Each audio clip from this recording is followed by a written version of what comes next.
Hello, online viewers. Thank you for tuning in and finding us here at Silver Creek Church. You have chosen to tune in, and we're really glad that you have. If you ever want to join us in person, we're located at 7971 Main Street in Birch Run, Michigan. We meet every single Sunday at 10 a.m. If you'd like to come check it out, we have amazing environments for all ages.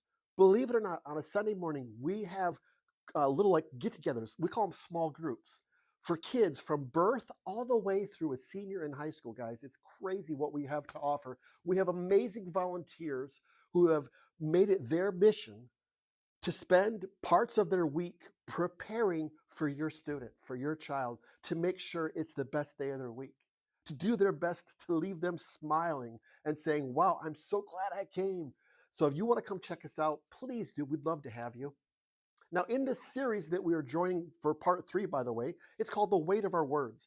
We're joining a church in North Point. It's called North Point in Georgia for this series because the weight of our words is so relevant.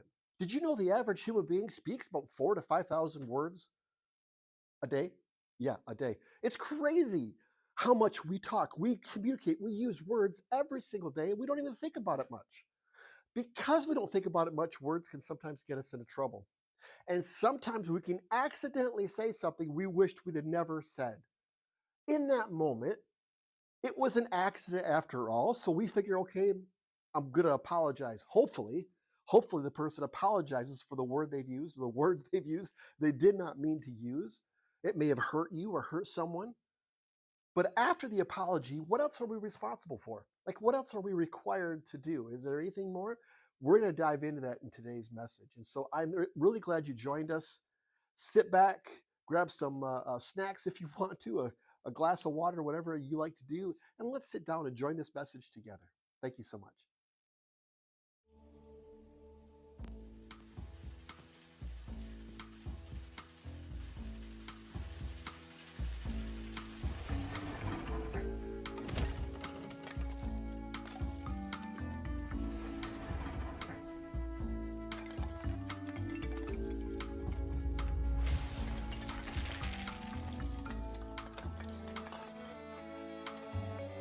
So I want to welcome all of our Atlanta area churches. For those of you who are in one of the buildings with us, way to go getting up on this rainy Sunday. And for those of you who are watching at home, no judgment, we don't blame you. All of us, except for maybe me and a handful of the staff, considered joining you this morning. So anyway, thank you so much for joining us online. And for those of you who are really all over the country, all over the world, who join us, we get letters and email all the time, and it's just so much fun. And I know I say this almost every Sunday. It's so much fun to see God raising up in our country specifically, but around the world as well, a new generation of Jesus followers who understand that at the end of the day, it's about following Jesus. And it's about living our lives in such a way that people see our good deeds and connect the dots between the way we live and who we worship. So thanks for being a part of that ever-expanding community in these crazy times in which we live. So our oldest son, who's 30 now, when he was 7 years old, true story, when he was 7 years old, our standard babysitter, you know how as a family, you know, you have like the person you lean into that, you know, he or she is usually, she is, you know, usually there for this. This is our standard babysitter. Our standard like weekly babysitter ran over his arm in the driveway with her Honda Accord. True story, ran right over his arm. And, you know, it was terrifying in the moment, but ultimately, from that moment on, Andrew, our son, pretty much controlled the relationship.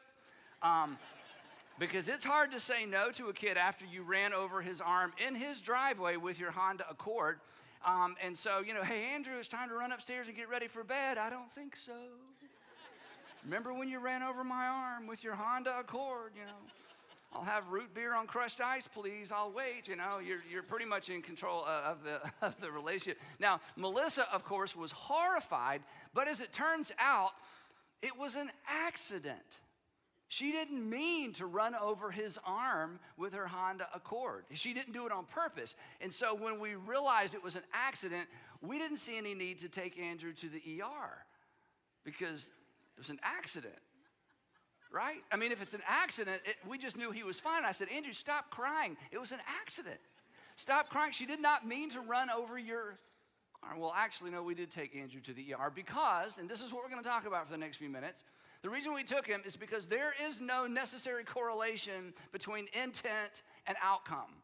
There is no necessary, I almost just put there's no correlation, but I'll have to give you a little wiggle room. There's no necessary correlation between intent and outcome. So if you got up today and came and are watching because you're looking for something deep, this is the deep part right here. There is no necessary correlation between intent and outcome. Today we are actually in part 3 of a series, if you haven't been tracking with us, entitled The Weight of Your Words. The weight of your words. And if you've ever been crushed by anyone's words, you already understand the intent and the theme of this series. And we have all been injured by, to some degree, crushed by the words of other people, because words carry weight. Words leave a mark. Words leave a mark for good or for bad. Words encourage, they discourage, they build, they destroy, they inspire, and sometimes the words of other people actually wound us. And I think, as we've talked about in the series, all of our lives have been shaped to some extent by the words spoken to us, the words spoken over us, the words spoken at us, and even the words spoken about us that we found out later. Our lives, as well as we talked about in the first part of this series, some of our lives have been impacted by words we never heard, words we longed to hear, wanted to hear. Mommy loves you. I'm so proud of you. I'll always have your back. And the interesting thing is, as we've said in this series, as quick as we are to recognize how our lives have been impacted by the words of other people, for some reason, it doesn't seem like it should be this way, for some reason, we are slow to take responsibility for how our words impact other people, which should bother all of us. I mean, this isn't like a faith thing or a Christian thing. This is just a human thing. That should bother all of us, that we don't take seriously the way our words impact other people. But it must impact, and there's a group of us that must take it seriously, and that's those of us who claim to be Christians or Jesus followers. Because wielding our words responsibly and stewarding our words carefully is baked into what it means to be a Jesus follower. It's essential to following Jesus, because as Jesus followers, we are to be characterized by others first. We are others first people. We are one another people, which means as a Jesus follower, I don't have the freedom to wield my words and use my words any way I want to. As a Jesus follower, I've been instructed in terms of how I'm to use and how I'm to leverage and how you're to use and leverage your words. In fact, just a moment, if you're not a Jesus follower, if you're not a Christian, isn't it true if you're not a Jesus follower or a Christian, that you might be more curious about Christianity if the Christians you knew and know had been more gracious with their words towards you and more gracious with their words when they talked about the people closest to you and the people that you love? So in this series, we're talking about 3 dynamics that impact every single communication we have with the people around us, every single conversation. 3 dynamics that determine what people hear, regardless of what we say, and as we'll see today, regardless of what we actually mean. And the interesting thing, and I'm not pointing fingers at you, I'm so much part of the audience with this. We've all been on the receiving end of all 3 of these dynamics many, many, many times, which it would seem like would sensitize to how powerful they are, and consequently we would kind of sort of get on board with these things and make sure we leverage them positively because they've been leveraged against us negatively, all of us. But for some reason, even knowing that, they're still not intuitive. The first one we talked about in part 1 is this, that words aren't equally weighted, that negatives weigh way more, that the ratio of positives to negatives matter in every relationship. Number 2, we talked about in part 2, source determines weight. The source of a word determines the weight of a word. Who said it determines how much it weighs. Who said it determines the impact of it. That there are people in your lives, their words weigh 500 pounds. Other people, their words weigh 50 pounds. And then when we turn it around, there are people in your life that your words weigh 100 pounds. Your words weigh 500 pounds. And we have to take that into consideration. And the way we said it was this, that we should remember who and what we represent to the person on the other side of us. That you should remember who and what you represent, who you are and what you represent to the people, the person on the other side of you.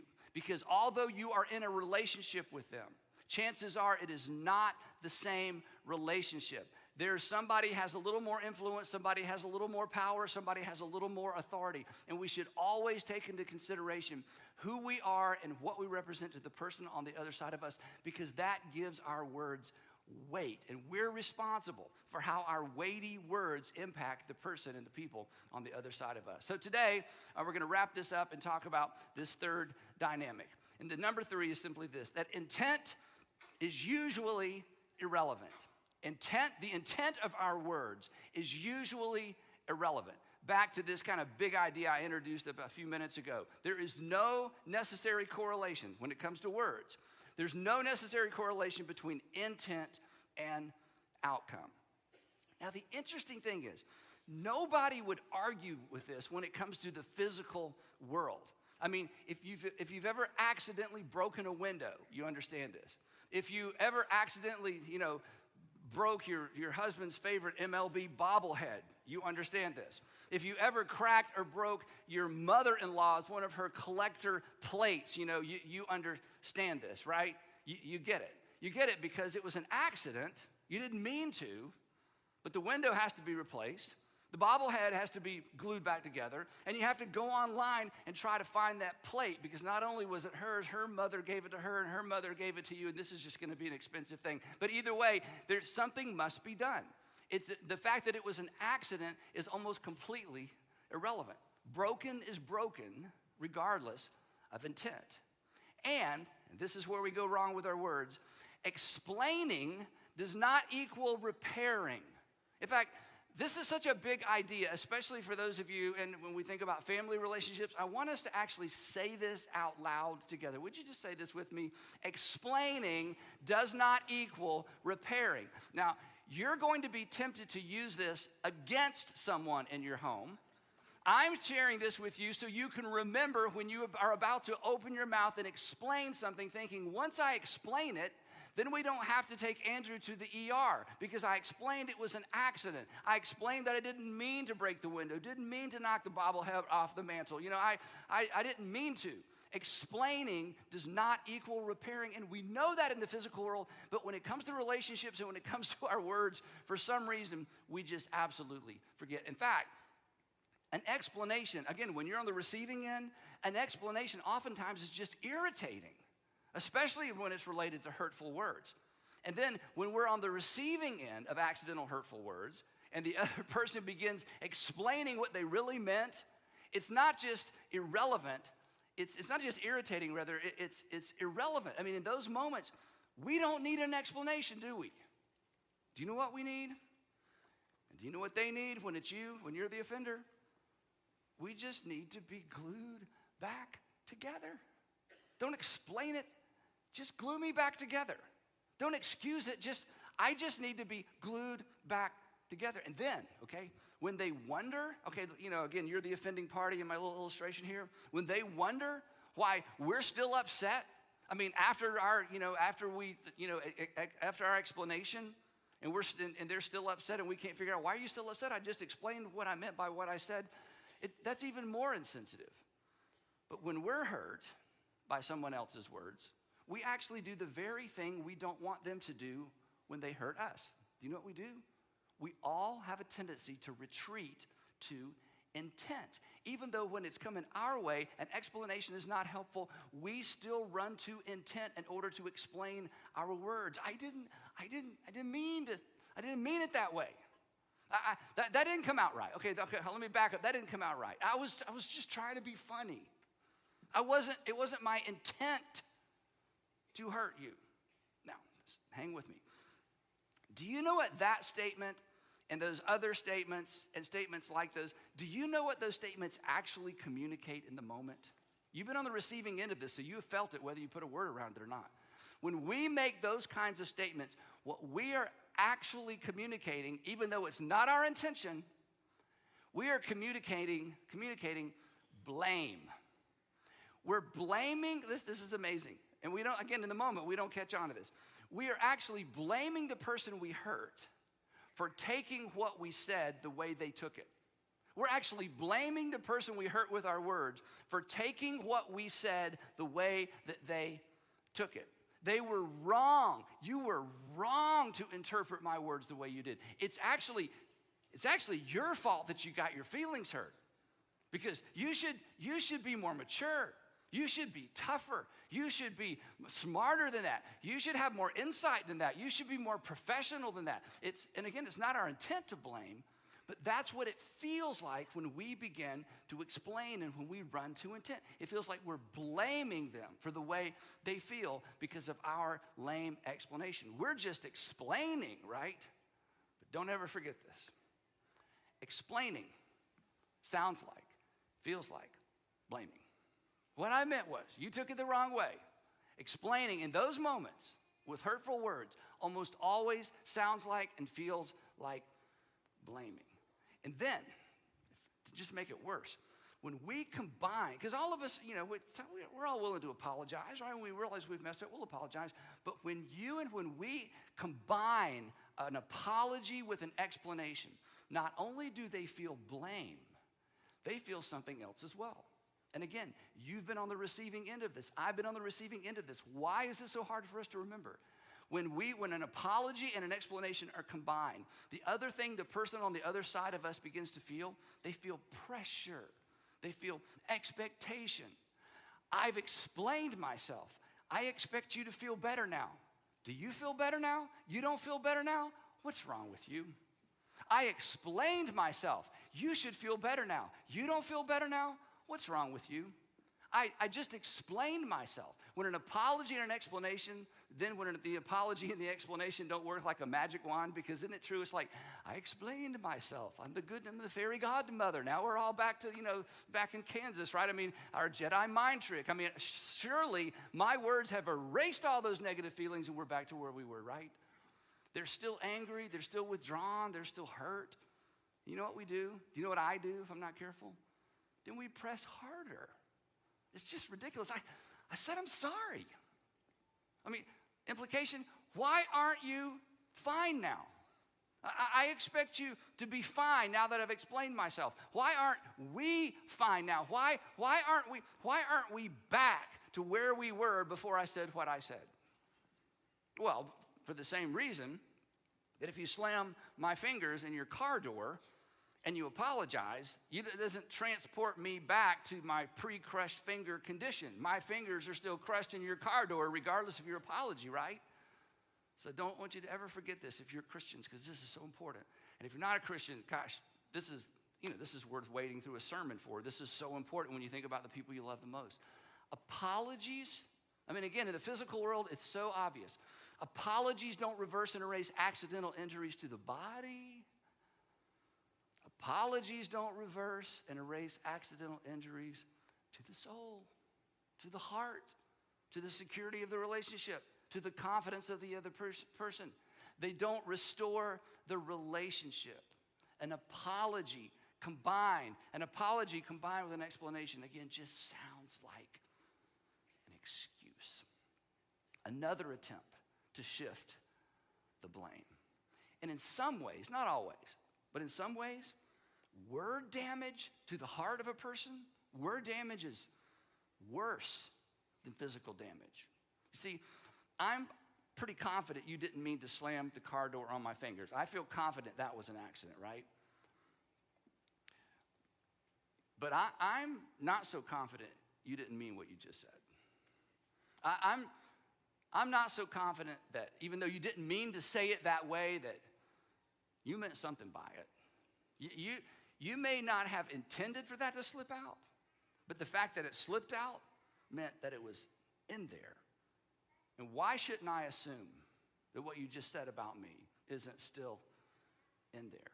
I'm not completely convinced that I didn't just learn something about the way you view me and value me. See, this is a big deal. And we know it's a big deal because we've been on the receiving end.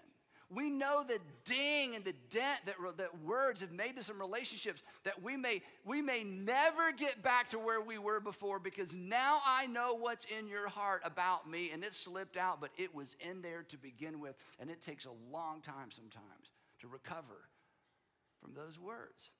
This is so amazing. This is why what James, the brother of Jesus, said is so on point. Now, I know I say this all the time, but I'm just going to say it anyway again. Just a little sidebar. In your English New Testament or your online Bible, or you may not have opened a Bible in years and years and years, but you should consider this. In the English New Testament, we have a document written by the brother of Jesus. Okay, and I want you to go find it. If you haven't read the Bible in a long time, just go to get an online Bible or YouTube, YouVersion Bible, and don't think about that you're reading the Bible. I want you to consider this. James, who grew up with Jesus, like Mary was his mother, right? Okay, James, the brother of Jesus, wrote a document, and we have a copy of that. I just think that's amazing. And when James died, he died believing his brother was his Lord. I've asked you this before, but what would your brother have to do to convince you that he's the Son of God? I know everybody laughs. James believed his brother was the Son of God. If you've ever had doubts about Christianity, that one insight, in fact, alone should cause you to reconsider. James, the brother of Jesus, the first century brother of Jesus, believed his brother was his Lord. Anyway, so he writes this little document for first century Christians, especially those living in Jerusalem. He was the first pastor of the first church in Jerusalem. It's amazing. And here's what he says, and it's so on point. In fact, if you don't believe the Bible is true, I guarantee you believe this part of the Bible is true. Here's what James writes. He says this: we all stumble in many ways. Anybody doubt that? No, right? We all stumble. In other words, he says we all screw up, we all mess up in many different ways. But anyone who is never at fault in what they say or the words they choose is perfect. His point is this: when you can control your mouth consistently, that's as good as it gets as a human being.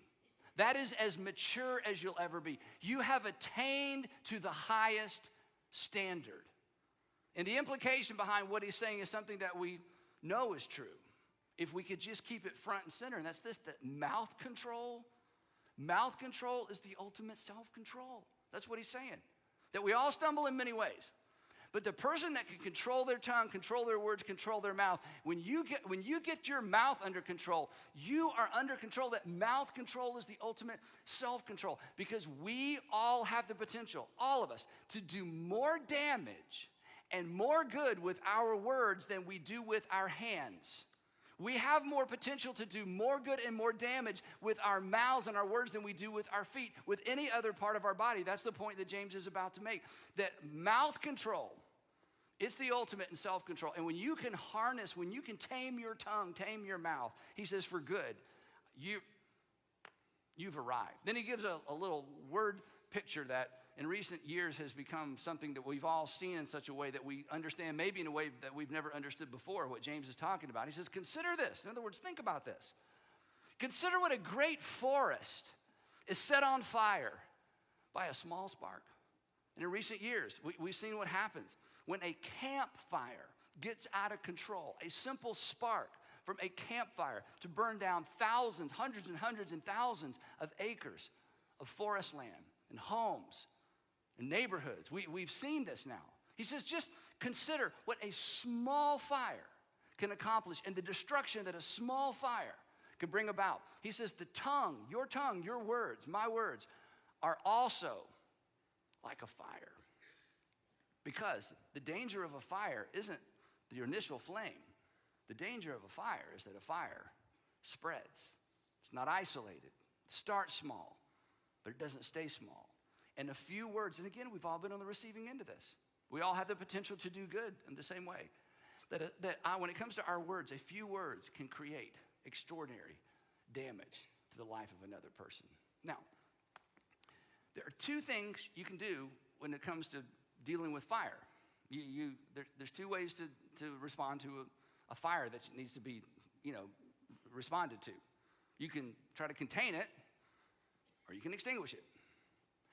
And when it comes, this is so interesting. Again, I'm as guilty as anybody in this room. When it comes to the fires that we start with our words, our natural inclination is always to attempt to contain it, rather than extinguish it. Do you know how we try to contain it? We explain it. But explaining isn't containing. Explaining actually spreads it. And you know this personally because someone has hurt you with their words, and as soon as they began their explanation, did it make it better? No, it made it worse because it tipped you off that they don't really know what they just did. And they don't really understand how deeply those words hurt.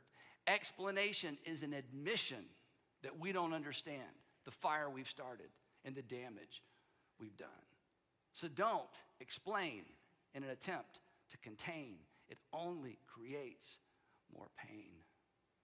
Our responsibility, whether it's with our kids, whether it's at work, with a neighbor, someone in your, again, that you do business with, a contractor, your husband, your wife, your fiance, the goal is to extinguish it.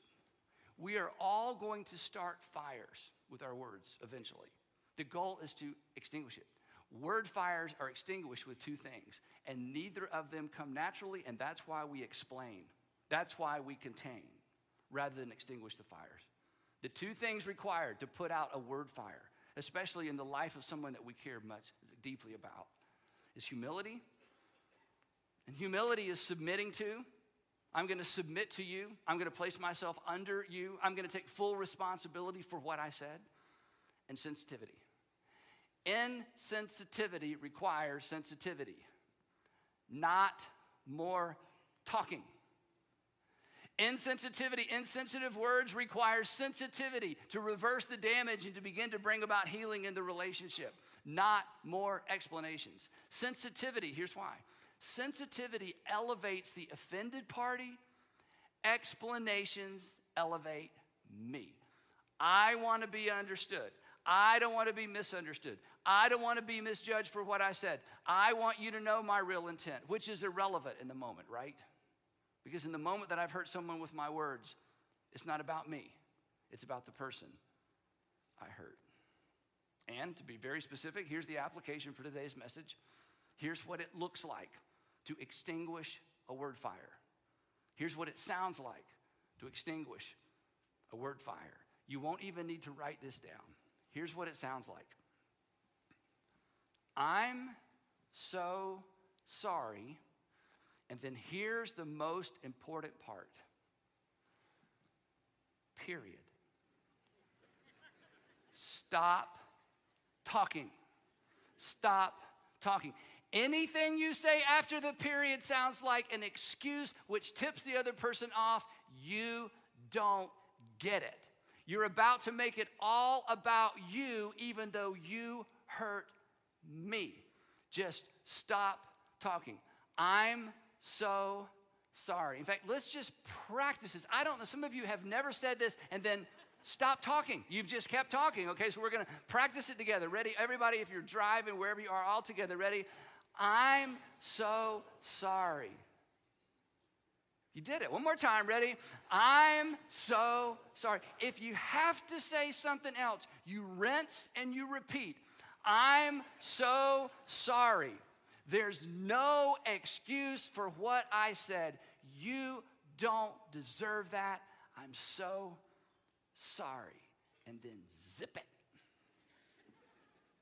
You just own it and you sit in it. You own your guilt. And you sit in your guilt as they sit in their hurt. And this next part is so important, okay? Depending on your personality, this is going to be so hard for you. It's so hard for me. Don't take charge of the restoration process. Don't take charge. This is what we do. I hurt you. I feel like there's distance. Now there's a problem. Now there's separation. And now I feel like now I need to be in charge of restoring the relationship. Wrong move. It never works because when you move in their direction, emotionally they're going to move further away, just like you do when somebody hurts you with their words and they move in your direction to explain and to make things better. You don't want to move in their direction. You've just been wounded. So do not give into the temptation to try to now take charge of, repairing the relationship. That's up to them. It's not up to you. You did the damage. I did the damage. They get to choose the speed of recovery. For those of you with kids who are middle school and older, and even some of your older children, this principle is so important, but especially when they hit middle school and high school, and for any of your adult relationships. Don't tell them, this is what we always do, don't tell them how bad you feel. You know what that is? That's a request for empathy. I've just taken something from you with my words, and now I want you to give me something else. Don't tell them how bad you feel. Don't tell them how bad I feel. How bad I feel in the moment's irrelevant. This is about them. How bad you feel in the moment's irrelevant. This is about them. Anytime I want you to feel something bad about me after I've made you feel bad, I'm just spreading the fire. I'm just communicating. I don't get it. I don't really understand the depth of the damage I've done with my words. When you've hurt someone with your words, you're not in a position to ask for anything. And don't ask for a hug. Oh, come here and give me a hug. That's a request for proximity. Why would I want to be close to you? You just did this with your words. Now you want to hug me? I don't think so. Well, you feel a little stiff. Of course I'm stiff. I'd like to slug you. I mean, I'm exercising so much self-control, even allowing you to move in my direction. And again, parents, middle school and high school kids, careful with this. Come here, daddy. Don't ask for proximity. In that moment, you don't deserve it. That's up to them. And then this next one, you may disagree with. That's all right. Don't ask for forgiveness. Forgiveness is a gift. You just took something with your words. You are not in a position to ask for something else. That just feels like pressure. Let them choose if and when they decide to forgive.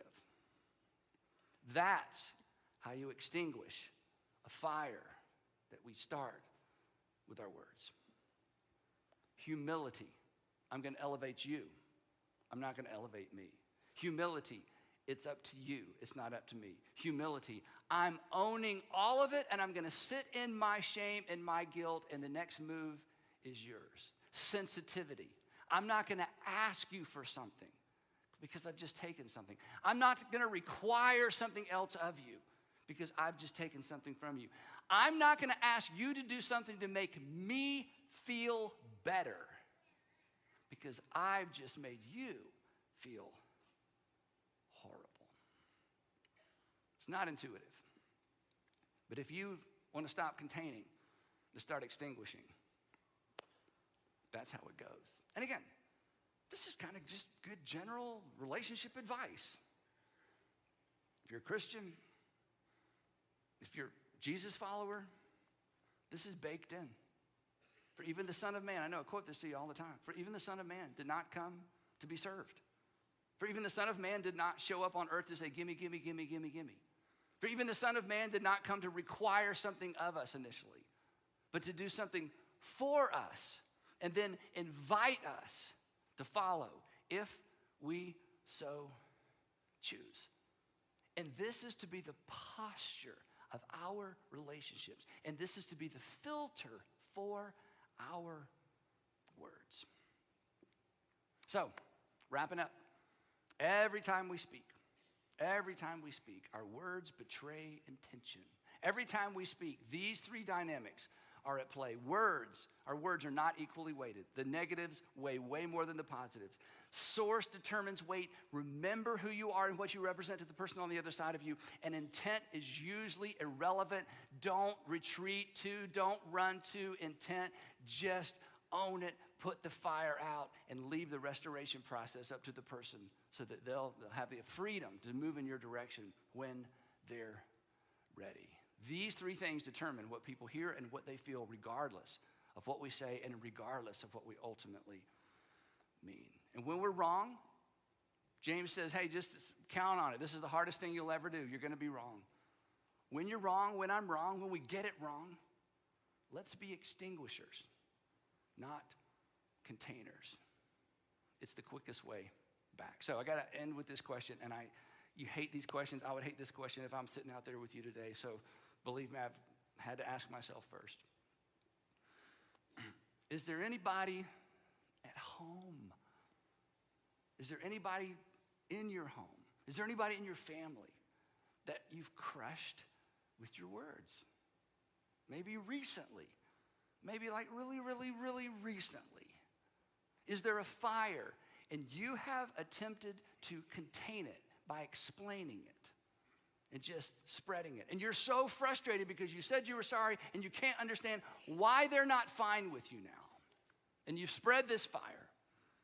Somebody come to mind? Maybe somebody at work. Maybe somebody's just a friend.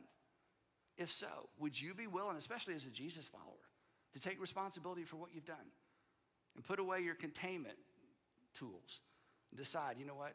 I got to look for a way to humble myself and to create a sense of sensitivity, not insensitivity, where I'm requiring something from them after I've already taken something from them. Is there a fire that you have attempted to contain that you need to extinguish, that you have the power to extinguish? And I'll tell you what makes this really hard in an environment like the ones we're in today. This is really hard to hear when the person you need to apply it to is sitting next to you or close to you. That requires a double dose of humility. And I say, go for it. And again, whereas this is good advice for all of us, it is especially good advice. It's critical advice. It's mission critical to those of us who are Jesus followers, because this is what following Jesus sounds like. Because this is what loving one another looks like and sounds like. Paul got it right when he said this. He said, Christians, do not let any stinky word come out of your mouth. Do not let any unwholesome word come out of your mouth, but only words that are good for building others up according to their needs, not your need, that it may benefit those who listen. Every conversation is a construction site. So leverage your words in such a way that they build people up, because your words carry weight. So let's steward them well. Heavenly Father, thank you for these words from James. Thank you for the reminder. And unfortunately, some of us don't have to think too far back or think too far away to think about the person we just crushed with our words, and we did it again. It's not the first time. What is wrong with us? So would you give us the courage to embrace the fact that really mouth control is the ultimate self-control, and we all have some work to do. And Father, for those of us who claim to be Jesus followers, this is so critical for us, because so many people have been turned away from you because of the words of your followers. How embarrassing is that? Of all things to repent of, that's the thing we should repent of. And Father, I pray that our words would make people more curious than cautious when it comes to exploring faith, because that's what you modeled for us, and that's what you've called us to do. So give us ears to hear, and give us the courage to act. And Father, I pray that today, before the sun goes down today, that the restoration among some family members would begin. In Jesus' name.